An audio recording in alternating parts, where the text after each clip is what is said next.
नहीं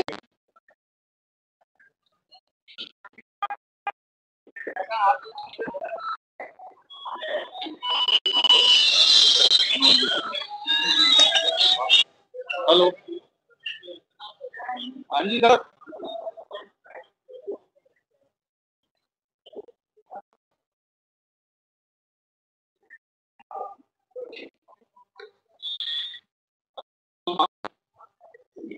ठीक है ठीक है।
महाराज माता की। लीजिए मेयर साहब, आप लोग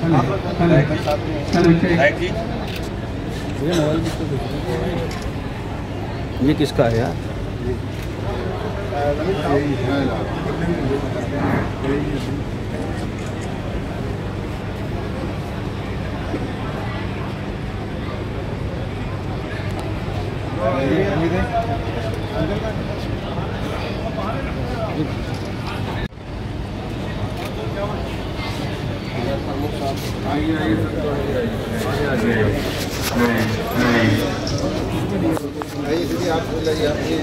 जी ये हमारी ब्लॉक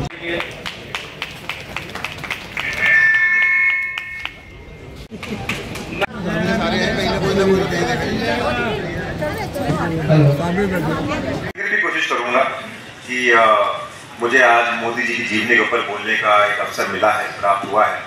और मेरे लिए बहुत हिमांशु भाई, सॉरी मैं आपका नाम भूल गया, हिमांशु कदरपुर से हमारे पूछने हिमांशु भाई यहाँ पर बैठे हैं। मैं कोशिश करूँगा कि चंद शब्दों में जितना भी उनके जीवन के बारे में बता सकूँ उसको आपके सामने रखने की कोशिश करूँगा। देखिए, आज एक उस महान व्यक्तित्व की बात से अपने भाषण को प्रारंभ करूँगा जिन्होंने न केवल भारत की राजनीति को एक नई दिशा दी है, बल्कि करोड़ों भारतीयों के जीवन में एक आशा की किरण जगाई है। मैं बात कर रहा हूँ हमारे देश के यशस्वी प्रधानमंत्री नरेंद्र मोदी जी की। मोदी जी का जीवन एक प्रेरणादायक गाथा है। एक साधारण परिवार से निकलकर राष्ट्र सेवा के पथ पर चलते हुए आज वे विश्व के सबसे प्रभावशाली नेताओं में से एक हैं। उनका जीवन यात्रा राष्ट्रीय स्वयंसेवक संघ से और भारतीय जनता पार्टी से उनका योगदान, विकसित भारत का उनका विजन और गरीब कल्याण के प्रति उनकी अटूट प्रतिबद्धता, ये सब मिलकर एक ऐसा सकारात्मक वातावरण बनाते हैं जो हमें सिखाने को कड़ी मेहनत, समर्पण और राष्ट्रभक्ति से कोई भी सपना साकार किया जा सकता है। छोटे से गांव में 1950 में 17 सितंबर 1950 को उनका जन्म होता है और वहां से वो अपना जीवन शुरू करते हैं संघर्ष के साथ। हम सब ने सुना 2014 में जब पहली बार प्रधानमंत्री बनने के लिए दावेदारी हुई, हमको पता, मुझे भी नहीं पता था, मैं दुनिया को क्या बनूं, कि वो स्टेशन में चाय बेच के अपनी जीविका चलाते थे। उस वक्त जब देश में इमरजेंसी के खिलाफ एक पूरा मुहिम छेड़ा JP नारायण जी ने, छोटी उम्र में होने के बाद भी जो राष्ट्र के प्रति उनका भाव था वो उस वक्त देखने को मिला। उन्होंने ना सिर्फ जो इमरजेंसी के खिलाफ जो लोग लड़ रहे थे उनकी सहायता करी, लेकिन अंदर अंदर उस अलग को जलाने का काम भी किया। तो 83 सीट हमको मिली और वहां से देश के कल्याण की कायाकल्प की जो कहानी है वो शुरू हुई। मैं भी 2 दिन पहले मुंबई में था, वहां पे भी बोला कि हम देश बनाने का काम करने की बात करने वाले की ऊपर बात कर रहे हैं। हम जब अपना घर बनाने जाते हैं तो हम 2 साल 2.5 साल उस घर को सुंदर बनाने के लिए 2 से 2.5 साल लगाते हैं, और देश के यशस्वी प्रधानमंत्री जी इस देश का निर्माण कर रहे हैं और जो उन्होंने सीड 2014 में बोई थी उसका रिजल्ट आज 2025 में हमको देखने को मिल रहा है कि आज पूरा विश्व भारत के प्यार, जनता का सहयोग और जनता का समर्थन हमारे देश के यशस्वी प्रधानमंत्री नरेंद्र मोदी जी के साथ है। तो वो क्या करने की सोच रहे हैं? वो जनता को बहका के, बरगला के, कभी वोट चोरी का इल्जाम। ये पहली बार मैंने सुना कि देश के यशस्वी प्रधानमंत्री के ऊपर, बीजेपी के ऊपर, इलेक्शन कमीशन ऑफ इंडिया के ऊपर वोट चोरी का इल्जाम लगता है। 2019 में 14 में हम चुनाव जीते 283 सीटों से, 2019 में हम सीट जीते 303 सीटों से, और 2024 में जिसमें हमने वोट चोरी करी उसमें हमारी सीटें 303 से कम होकर 240 हो गई। ये कैसी चोरी हुई भाई? कर्नाटका में चुनाव जीतो तो तुम अपनी क्षमता पे जीतो, झारखंड में चुनाव जीतो तो अपनी क्षमता पे जीतो, बंगाल में चुनाव जीतो तो अपनी क्षमता पे जीतो, और जहां पे भारतीय जनता पार्टी जीते वहां पे या तो ईवीएम खराब है या तो फिर वोट चोरी हो गई।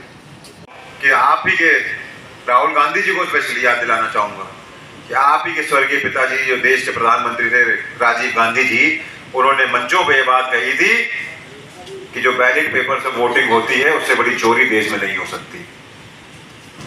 अब पिताजी कहते थे बैलेट पेपर से चोरी होती है, बेटा कहता है ईवीएम से चोरी होती है, तो तीसरी चीज है क्या? ये तो बता दो भाई। देश के यशस्वी प्रधानमंत्री जी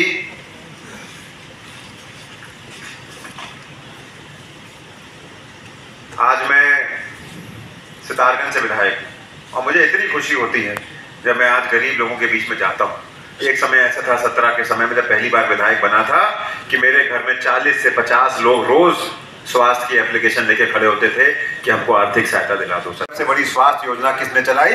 देश के यशस्वी प्रधानमंत्री नरेंद्र मोदी जी ने चला के दी, जब उन्होंने आयुष्मान योजना के प्रति हर व्यक्ति को 5 लाख रुपए का कवर दिया। और आज मैं आपको सब बताऊं, मेरे घर में विधायक के रूप में भी अब मेरे ख्याल से पूरे दिन में 5 एप्लीकेशन दी जाती जो ये कहते हैं कि मुझको स्वास्थ्य का सरकार से मदद करा। वो किसी भी अस्पताल में जाए, अपना आयुष्मान कार्ड दिखाए और अपना इलाज 5 लाख का मुफ्त करा के कराया जाता है। के लिए होगा और हर कदम उत्तराखंड में भारतीय जनता पार्टी की सोच को धरातल को उतारने के लिए होगा।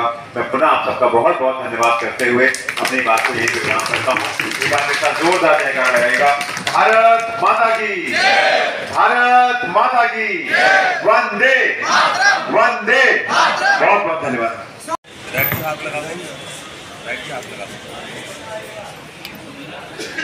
आप सभी से निवेदन है अपने स्थान पे बैठ जाइए।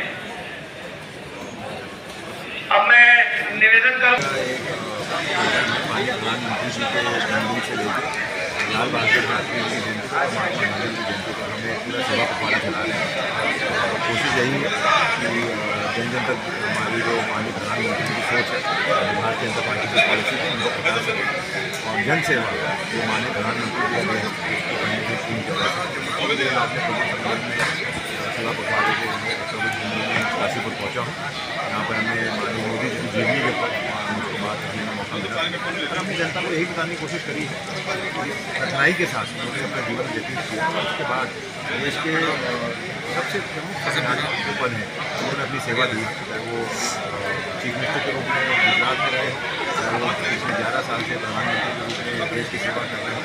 उनकी सोच इस देश के प्रति है, उनकी सोच 140 करोड़ लोगों के प्रति है, इंक्लूसिव पॉलिटिक्स के प्रति है, सबको साथ लेके सबका विश्वास जीतने की, सबका प्रयास इस देश को आगे बढ़ाने की सोच को कैसे जन जन तक पहुँचाया जा सके। सर, आपने संबोधन में कांग्रेस पर लगातार हमला बोला है और कल जो है स्टिंग मामले में हरीश रावत जी को CBI का नोटिस में मिला, कांग्रेस तिलमिलाई हुई है, क्या कहेंगे? देखिए, मेरा हमेशा ये कहना है कि देश की सबसे पुरानी पार्टी कांग्रेस पार्टी है, वो अपना वजूद धीरे धीरे खो रही है, अपनी ही पॉलिसीज़ की वजह से खो रही है। तो उनको आत्ममंथन करना चाहिए। जो उनके लीडर ऑफ ऑपोजिशन है, मैं हर मंच पे कहता हूँ कि बहुत दुखद है कि वो देश में रह के देश को तोड़ने का काम करते हैं, देश को जातियों में बांटने का काम करते हैं और देश के बाहर जब जाते हैं विदेशों में तो भारत को बदनाम करने का काम करते हैं।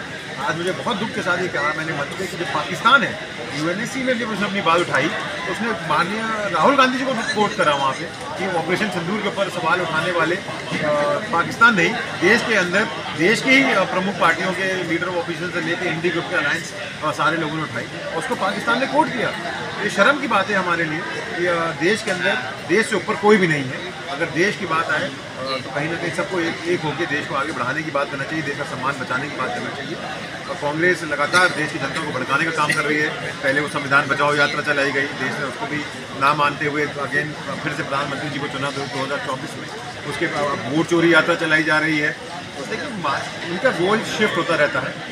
माननीय राहुल गांधी जी कांग्रेस और इंडी अलायंस के जितने भी पार्टनर हैं उनकी सोच आज स्पष्ट एक ही हो चुकी कि इस देश में ऐसा माहौल खड़ा किया जाए युवाओं में, जैसे कि बांग्लादेश में हुआ है, जैसा नेपाल में हुआ है, जैसा हमारे पाकिस्तान में हुआ है, उस तरीके का माहौल देश में खड़ा किया जाए ताकि कहीं ना कहीं जो भारत की स्टेबल सरकार है उसको कहीं ना कहीं प्रॉब्लम हो। सर, गन्ना किसानों के हित में लेकर आपने कई सारे फैसले किए हैं, फिर भी कहीं जैसे इकबालपुर चीनी मिल है उसका भुगतान आज तक नहीं हो रहा है, गन्ना किसानों को नई उन्नत किस्म की गन्ना नहीं मिल पा रही है, उस पर आपका किस तरीके से फोकस है? इस 3 साल में हमने लगातार कोशिश करी है कि किसानों के हित के फैसले लिए जा सकें, चीनी मिलों को मॉडर्नाइज किया जा सके। मुझे बताते हुए खुशी है कि हम 3 महीने के पराई सत्र के अंदर अंदर सारा पैसा आज किसानों का क्लियर हो जाता है और पिछले 3 साल से लगातार ये प्रक्रिया चल रही है। और पहले किसानों को पिछली सरकारों में 2-2 साल तक पैसा नहीं आता था पराई सत्र का।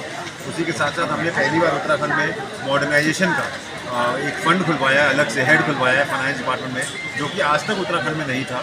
हमने 60 से 65 करोड़ रुपए चीनी मिलों की मॉडर्नाइजेशन के लिए दिए हैं, चाहे वो नादेही हो, हमारी बाजपुर शुगर मिल हो, इच्छा शुगर मिल हो, डोईवाला शुगर मिल हो। और उसी के साथ साथ जो हमारे मृतक आश्रित लोग थे जो 14-15 साल से परेशान थे, जिनको नौकरी नहीं मिल पा रही थी, हमने इस सरकार में उनको भी नौकरी देने का काम किया है। इकबालपुर की आपने समस्या बताई, बहुत जायज़ समस्या है। 2017 का उनका 108 करोड़ रुपये की पेंडेंसी है और 2024-25 के पराई सत्र की 20 करोड़ की पेंडेंसी है। हमने उनकी RC काटी है। हमने लगातार उनके मैनेजमेंट के साथ मीटिंग करी है।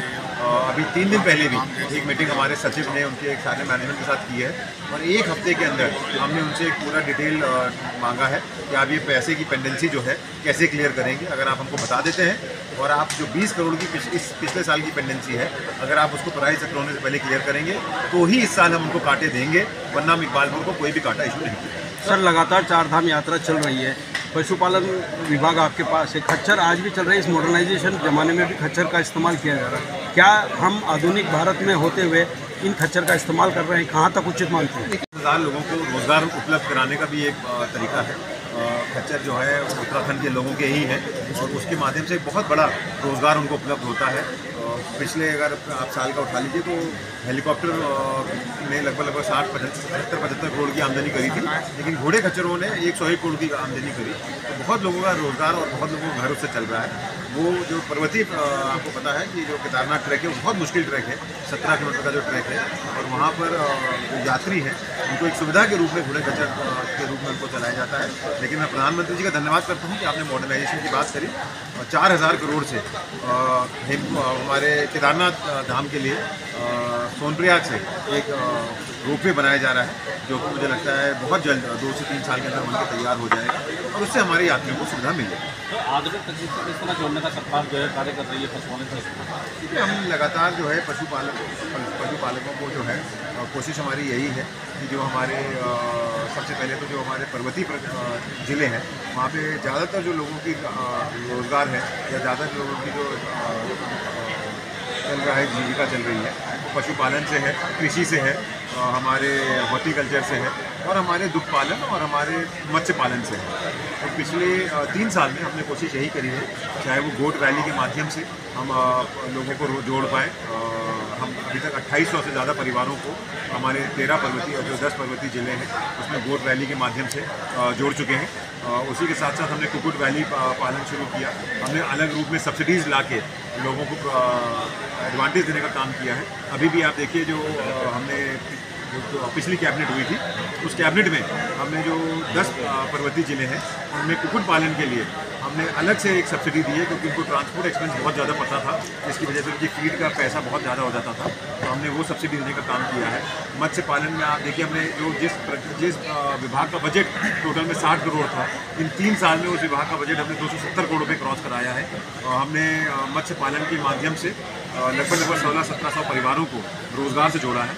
तो लगातार सरकार की कोशिश यही है कि जो हमारा कृषि, हमारा जो हॉर्टिकल्चर है, बागवानी, हमारा मत्स्य पालन, हमारा एनिमल हस्बेंड्री विभाग और दुग्ध विभाग, ये पांचों मिलकर हमारे जो पर्वतीय जो हमारी लोग हैं और जो जिले में बसे हुए दुर्गम दूरस्थ क्षेत्रों में हैं, उनको रोजगार से जोड़ें। सर, रोजगार की बात करें तो कृषि जो क्षेत्र है वो आपका है सर। उस कृषि क्षेत्र में बागवान को भी कृषि, उसको अगर बागवान जो है, बागवानी लगातार रामनगर बेल्ट है, काशीपुर में ये लगातार खत्म हो रहा है, इसे प्रेरित करने के लिए लोगों को क्या करेंगे, क्योंकि अवैध कटाई में लगातार ये जगह लगातार हमने बागवानी और कृषि के लिए आप देखिए हमने सब्सिडीज़ दी है।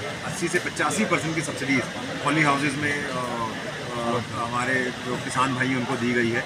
लगातार हम, चाहे वो ड्रैगन फ्रूट हो, कीवी हो, हम हर क्षेत्र में सरकार के माध्यम से सब्सिडीज़ दे रहे हैं। मैंने माननीय मुख्यमंत्री पुष्कर सिंह धामी जी का लक्ष्य है, ये हमारे प्रधानमंत्री जी का जो सपना है कि हमारे किसान आत्मनिर्भर हो, हमारे पशुपालकों की आय दुगनी हो, उस पर हम काम कर रहे हैं और बहुत अच्छे रिजल्ट्स देखने को मिले हैं कि हमारे अगर आप बागेश्वर जाइए, आप चमोली जाइए, आप रुद्रप्रयाग जाइए, वहाँ पे गांव के गांव कीवी फार्मिंग या एप्पल फार्मिंग या मत्स्य पालन से जोड़ रहे हैं। एक हब के रूप में काम हो रहा है। उससे हमारा पलायन भी रुक रहा है और हमारे पशुपालकों को, कृषि पालकों को और हमारे मत्स्य पालकों को रोजगार भी मिल रहा है।